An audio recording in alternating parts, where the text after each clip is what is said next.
In this video, we'll be looking at how you can derive the feature definition list for head walls. So going back to that same feature list that we're building for nodes, I'm going to start building up my list for head walls here. Again, this is going to look different for every workspace, and we'll start by looking at the agency standard drawings list and carefully review the different types of head wall structures that they use. Before we start looking at those standard drawings, though, I'm going to take a look at a cell library. So with this, we're going to get familiar with how the cells will be modeled for head walls. This is going to be helpful when you're building out your list.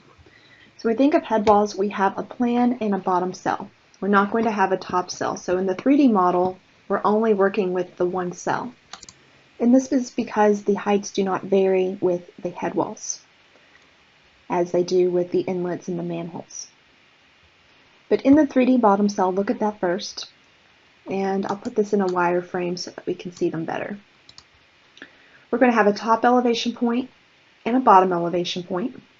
So that's going to be for either the top of the structure and the bottom of the structure. And it's important that you include both, because this is going to be how the structure is placed. When you place the node, it's going to ask you if the elevation reference is going to be relative to the top of the structure or to the invert of the structure.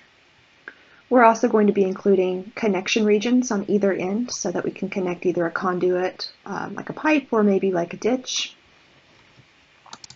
And then you're going to have the alignment point and the alignment line. And this needs to be in line with wherever the placement point is. Now the placement point is going to reside inside of the plan cell, same as manholes and inlets.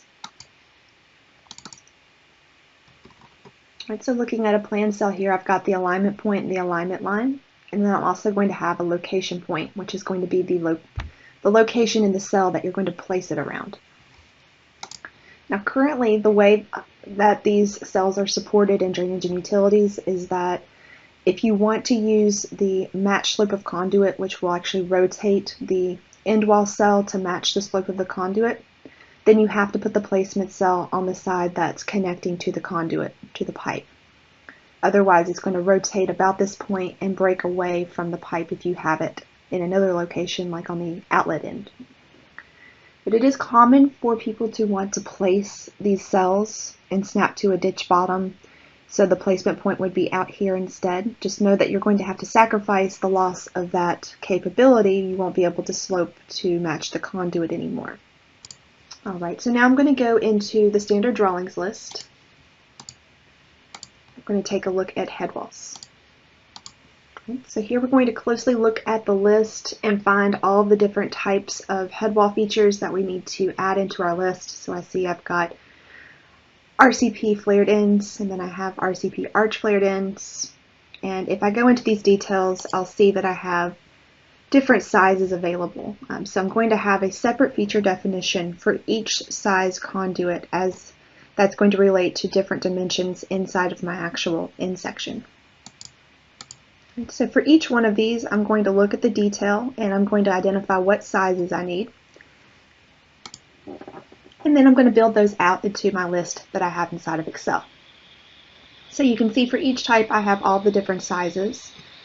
For circular, for arch, for RCP versus CMP. And then you're also going to want to include one for just an open pipe end.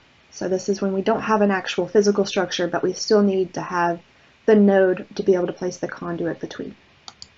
And then for the existing structures, I've opted to put those more generically into size ranges, where each one of these is going to have the most common size selected to represent the 3D model of these cells. So again, the idea here is I'm going to start out small and then build them out as they're used and needed.